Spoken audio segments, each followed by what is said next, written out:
अस्सलाम वालेकुम। मेरा नाम है एहसन और आप देख रहे हैं मेरा YouTube channel horror stories by Ehsan. तो क्या हाल चाल है? उम्मीद करता हूँ आप सब खैरियत से होंगे, जहाँ भी होंगे खुश होंगे। जिन्होंने मेरे चैनल को अभी तक सब्सक्राइब नहीं किया वो जल्दी से सब्सक्राइब कर लें ताकि जो स्टोरी आती है सबसे पहले आपको मिल सके। जिन्होंने मुझे अपनी स्टोरी शेयर करनी है वो स्क्रीन पे दिए हुए व्हाट्सएप नंबर पे भी शेयर कर सकते हैं वॉइस में, या डिस्क्रिप्शन में दिए गए ईमेल एड्रेस पे आप मुझे स्टोरी ईमेल भी कर सकते हैं। अगर आप लोग मुझे अपनी स्टोरी आज भेजते हैं तो आपका नंबर नेक्स्ट वीक में आएगा, क्योंकि बीच में एडिट और सारा कुछ डिस्क्रिप्शन वगैरह हर चीज़ जो मुझे एडिट करनी पड़ती है उसमें एक हफ़्ता लग जाता है। तो बहुत से लोग मुझे कहते हैं कि हमारी स्टोरी को बहुत टाइम हो गया भेजे हुए, वो अभी तक आई नहीं। नंबर वाइज सबकी बारी बारी आती है। तो आज की स्टोरी हमें साद अतीक ने भेजी है लाहौर से। साद अतीक जो कि एक मैरिड पर्सन है और उन्होंने रिसेंटली अपनी फैमिली के साथ एक मरी का ट्रिप किया था। तो ये सारी स्टोरी उन्हीं की ज़ुबानी है। आप यकीन करें स्टोरी तो आज की एक ही है, लेकिन ये बहुत खौफनाक स्टोरी है। जब मैं कहता हूँ कि स्टोरी में कुछ बात है तो आप समझ लिया करें वाकई स्टोरी में कुछ बात है। तो चलिए अपनी आज की स्टोरी शुरू करते हैं। अस्सलाम वालेकुम। मेरा नाम साद अतीक है और मैं लाहौर का रहने वाला हूँ। मेरी वाइफ बहुत शौक़ से आपकी स्टोरी सुनती हैं। सम टाइम तो मैं भी कहता हूँ कि ये हर वक्त क्या स्टोरीज़ वगैरह सुनती रहती है, क्योंकि हमारी ज़िंदगी में भी कुछ एक ऐसा वाक़या हो चुका है जिसकी वजह से अब हम इन चीज़ों में बहुत ज़्यादा घुले मिले रहते हैं।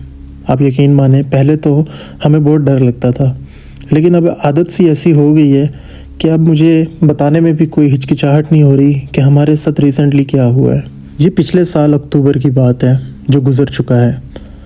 मैं एक हफ़्ते की छुट्टी पर फ्री हुआ था अपने ऑफिस से, क्योंकि मेरी छुट्टियां कुछ ऐसी होती हैं कि साल में अगर आप इकट्ठी कुछ छुट्टियां करना चाहें तो कर सकते हैं। तो मैंने बीच में काफ़ी छुट्टियां कर ली थी, जिसकी वजह से सालाना छुट्टियां सिर्फ मुझे एक हफ़्ते की मिली थी।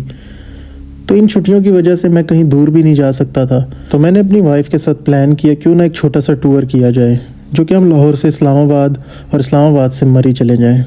मेरी वाइफ बहुत खुश हुई, क्योंकि हमारे बच्चे भी काफ़ी बड़े हो चुके थे अब, और काफ़ी टाइम से हम कहीं आउटिंग के लिए नहीं निकले थे।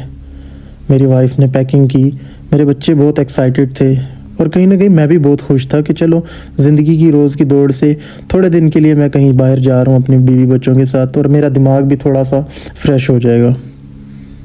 हसन भाई, हम लोग उस शाम लाहौर से निकलते हैं और रात को कहीं देर से इस्लामाबाद पहुँच जाते हैं। अब हम लोग यहाँ पे एक रात को स्टे कर लेते हैं। उसके बाद हम लोगों ने ये डिसाइड किया था कि सुबह हम मरी के लिए निकलेंगे। जब हम लोग सुबह उठते हैं और फ्रेश होते हैं तो क्या होता है कि आगे इतनी ज़्यादा इस्लामाबाद में बारिश स्टार्ट हो चुकी हुई होती है। आपको याद होगा 2023 में इस्लामाबाद में काफ़ी लंबा टाइम चला था, बारिशों का एक स्पेल आ गया था। तो हम लोग अब इसी में थे कि इस बारिश में सफ़र करें या ना करें, ख़तरनाक रास्ता है। तो मेरी वाइफ कहती है कोई बात नहीं, अभी तो काफ़ी दिन पड़े हैं, अगर बारिश नहीं रुकती तो आज हम एक दिन और स्टे कर लेंगे या यहीं घूम फिर लेंगे, तो कल चले जाएंगे। लेकिन मेरे बच्चे बहुत ज़िद कर रहे थे। मेरी एक बेटी है जो कि 8 साल की है और एक मेरा बेटा है जो कि 13 साल का है।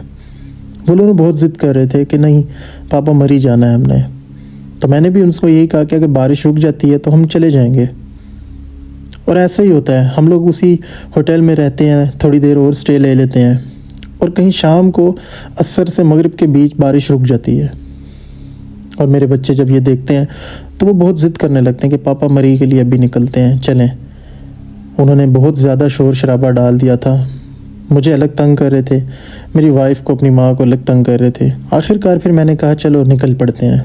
मेरी वाइफ ने मुझे काफ़ी दफ़ा कहा कि नहीं ये ठीक नहीं है, रात का बहुत टाइम हो चुका है, पहुँचते पहुँचते हमें बहुत लेट नाइट हो जाएगा, और रास्ते में क्या पता कितनी बारिश हो, क्योंकि उन दिनों में बहुत सर्दी थी, इस्लामाबाद में स्टार्ट हो चुकी थी, और मरी में तो शायद ज़्यादा ही होनी थी।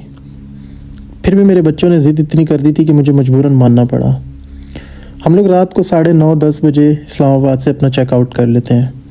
इस्लामाबाद से निकलते निकलते ही हम लोगों को रास्ते में 11 बज गए थे। एहसन भाई, हम लोग जब बाराकाऊ से आगे जो मोटरवे वाला मरी मोटरवे एक्सप्रेसवे जो टूल प्लाजा है, बस वहाँ से जैसे ही हम लोग क्रॉस करके थोड़ा आगे निकलते हैं कि अचानक वहाँ पे बहुत तेज़ बारिश स्टार्ट हो जाती है।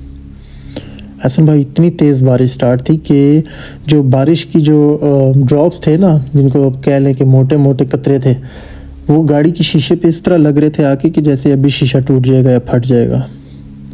और कहीं ना कहीं मेरी बीवी को थोड़ा सा गुस्सा भी आया बच्चों पर कि इन लोगों को क्या ज़िद की थी कि ये लोग एक दिन और नहीं सब्र कर सकते थे। मैंने उसको बोला कि बच्चों को मत डांटो, वो तो बच्चे हैं, अभी बारिश रुक जाती है तो निकलते हैं। हसन भाई मैं उस बारिश में 10 मिनट 15 मिनट 20 मिनट खड़ा रहा, लेकिन बारिश थमने का नाम नहीं ले रही थी।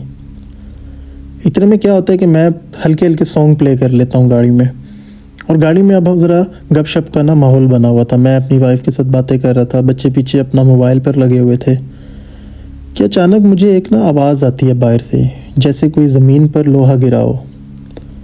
मेरी वाइफ कहती है कि ये आवाज़ आपको आई है? मैंने कहा हाँ मुझे भी आई है, लेकिन हम इधर उधर देखते हैं, थोड़ा सा शीशा नीचे करके, हमें कोई नज़र नहीं आता। अब हम लोग वापस शीशा ऊपर करके अपनी बातों में मसरूफ़ हो जाते हैं कि इतने में क्या हम देखते हैं एक औरत वहाँ से आ रही है दूसरी साइड से चल के, और उसके पास कोई हाथ में चीज़ पकड़ी हुई है जो कि ना बार बार ऐसे टकरा रही है आपस में, जैसे कोई लोहे टकरा रहे हो। तो ये देख के हम बड़ा हैरान और परेशान होते हैं कि ये रात के इस टाइम इतनी तेज़ बारिश में ये औरत कौन है, और इसके हाथ में क्या चीज़ है जो ये इतने ज़ोर ज़ोर से आपस में बजा रही है। मैं गाड़ी की जो हेडलाइट्स हैं उनको पहले मैंने डिम रखा हुआ था, अब मैंने उनको फुल तेज़ किया, लेकिन बारिश इतनी तेज़ थी हसन भाई कि बारिश के आर पार भी मुझे कुछ नज़र नहीं आ रहा था। वो सिर्फ लाइट बंद करने पे जो चांद की थोड़ी बहुत रोशनी थी उसमें वो सूरत का वो अक्सा नज़र आ रहा था। मेरी वाइफ कहती है कि छोड़ो छोड़ो शीशा ऊपर कर दो, यहाँ की कोई मकामी औरत होगी और पता नहीं क्या मसला है उसका, या क्या ऐसे ही हम लोगों पे ना बात आ जाए, क्योंकि हम लोग यहाँ पे हैं तो परदेसी। तो मैं अपनी गाड़ी का शीशा ऊपर कर देता हूँ, लाइट्स को वापस डिम कर देता हूँ, और वो हमारे बिल्कुल सामने आके थोड़ी देर खड़ी होती है और वापस उसी तरफ चली जाती है जहाँ पे वो आ रही थी जिस साइड से। यानी कि उसने हमें क्रॉस नहीं किया, हमारे सामने आके थोड़ी देर खड़ी होके उसने कुछ 2 से 3 मिनट गुजारे होंगे वहाँ पे, लेकिन उसने हमारी तरफ नहीं देखा और ना हम उसका चेहरा देख सके। हमें बस इतना पता था कि ये एक औरत का एक शैडो था, एक फिगर था जिसमें एक औरत ही हमें लग रही थी। तो वो वापस जाने लगी अपनी साइड। तो मेरे हस्बैंड ने कहा कि अब बारिश थोड़ी कम हो गई है, अब हम लोगों को भी यहाँ से निकलना चाहिए। तो फिर मैंने ये भी सोचा कि अब थोड़ा आहिस्ता आहिस्ता आगे जा रहा हूँ तो फिर शायद नज़र पड़ जाए उस औरत पे कि वो कहाँ जा रही है, कौन है। हसन भाई हम वहाँ से कोई आप समझ लें आधा किलोमीटर दूर भी नहीं गए होंगे, थोड़ा सा ही आगे निकले हैं, ना वहाँ पे वो औरत, ना वहाँ कोई इंसान, और ना वहाँ से कोई रोड ऐसी जो कोई पहाड़ पे जा रही हो या खाई में जा रही हो, सीधी सीधी वो मोटरवे है, और वो औरत गायब।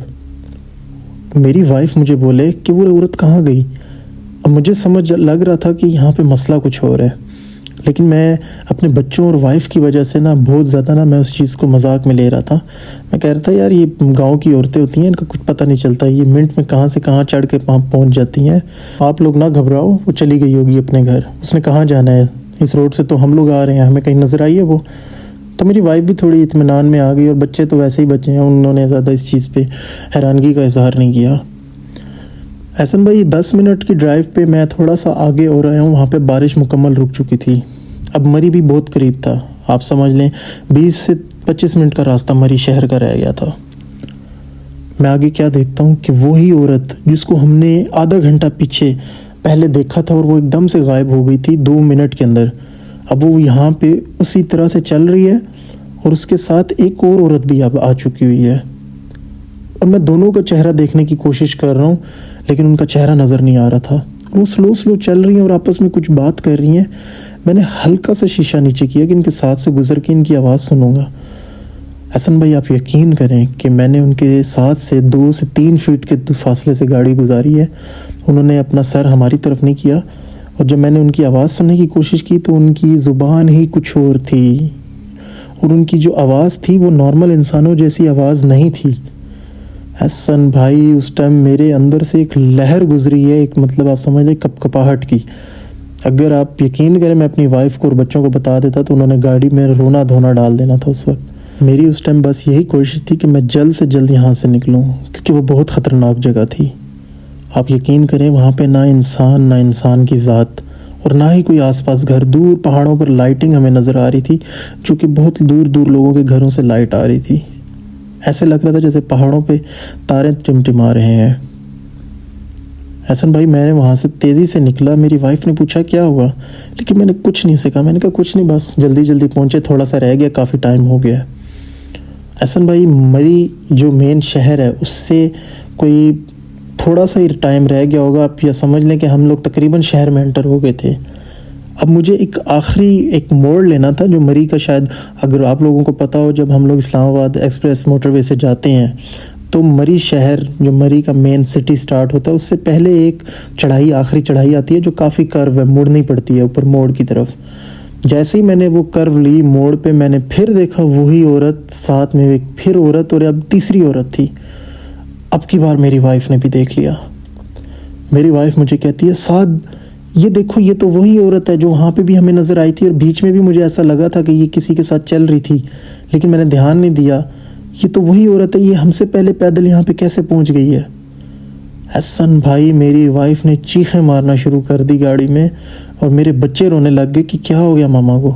मैंने बड़ा हौसला दिया अपनी वाइफ को कि चुप हो जाओ, बस थोड़ा सा रह गया, मैं तुम्हें सब बताता हूँ, छोड़ दो अभी, ये कुछ और मसला है, यहाँ पे ना तमाशा बनाओ, किसी मुसीबत में ना हम फंस जाएं, बच्चे हैं हमारे साथ। हसन भाई, मैं अपनी वाइफ को इतना ही समझा रहा होता हूँ कि अचानक मेरी गाड़ी बंद हो जाती है। वो चढ़ाई पे मेरी गाड़ी बंद हो गई है। अब ना मेरी गाड़ी आगे के ऊपर चढ़ रही है, ना रिवर्स की तरफ जा रही है। अब मुझे समझ नहीं आ रही थी मैं क्या करूँ। अगर मैं हैंड ब्रेक खींचता हूँ तो मेरी गाड़ी पीछे रिवर्स जाएगी, और ये ऐसा टाइम है कि कोई धक्का लगाने वाला नहीं है। ओह मेरे खुदाया, मैं क्या करूं, मैं यहाँ पे पूरी तरह से फंस गया था। और आप शायद यकीन नहीं करेंगे हसन भाई कि वो तीनों औरतें अब मेरे ऊपर और मेरी वाइफ के ऊपर एक बहुत ही शैतानी आवाज़ में हंस रही थी।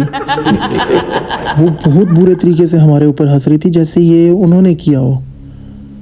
हसन भाई, मैं बहुत बड़ा दिल करके अल्लाह का नाम लेके गाड़ी से उतरता हूँ, और मैं जल्दी से ना पत्थर 2-3 ढूंढ के अपनी गाड़ी के पीछे टायर के नीचे रखता हूँ कि गाड़ी पीछे रिवर्स ना चली जाए। अगर रिवर्स चली जाएगी तो मैं इसको कंट्रोल कैसे करूँगा।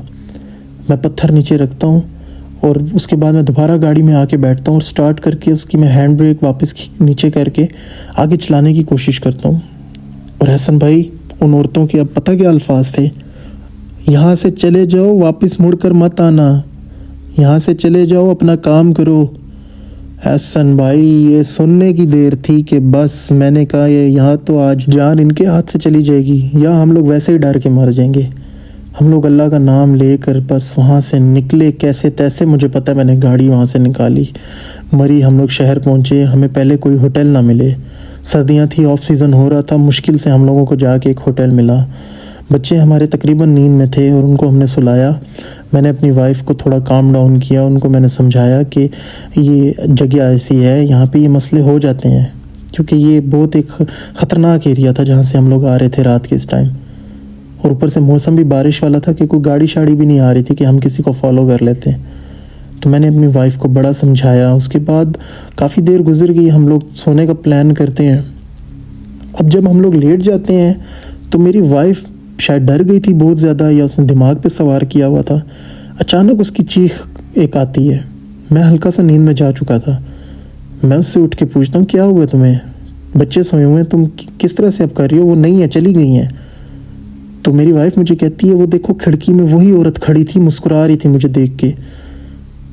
मैं उठ कर देखता हूँ, लाइट्स ऑन करता हूँ, सारा कुछ, बच्चों को देखता हूँ, बच्चे भी सोए होते हैं, और वहाँ कोई नहीं होता। हसन भाई, बस उसके बाद मुझे नींद नहीं आई, ना मेरी वाइफ को। हम लोग सो जाते हैं, सोने का फ़ैसला करते हैं, और उसके बाद हमारी यही कोशिश थी कि कल सुबह ही यहाँ से वापस निकलते हैं, दिन में। और हम लोग वहाँ से निकल आते हैं अगले दिन, और वो दिन है, और आज का दिन है। अक्सर बाज़ औक़ात ऐसा होता है कि मैं या मेरी वाइफ रात को सो रहे होते हैं, अचानक वो चेहरा हमारे सामने आ जाता है। कभी कभी तो हमें ऐसा लगता है कि शायद वो चेहरे हमारे घर तक आ चुके हुए हैं, क्योंकि बार बार नॉर्मली इंसान को एक ही चेहरा कहीं पे क्यों नज़र आएगा। तो ये एक मेरी स्टोरी थी जो कि हम लोगों के साथ पिछले साल वाक़या हुआ था। अगर आपको पसंद आए तो अपने चैनल पर ज़रूर शेयर कीजिएगा। बहुत शुक्रिया साद भाई। उम्मीद करता हूँ हमारे लिसनर्स को आपकी ये स्टोरी बहुत पसंद आएगी।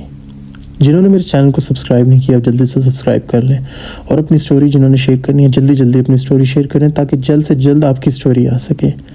मुझे अपनी दुआओं में याद रखिएगा, और फिर किसी वीडियो में मिलेंगे। तब तक के लिए अपना ख्याल रखिएगा। अल्लाह हाफिज़।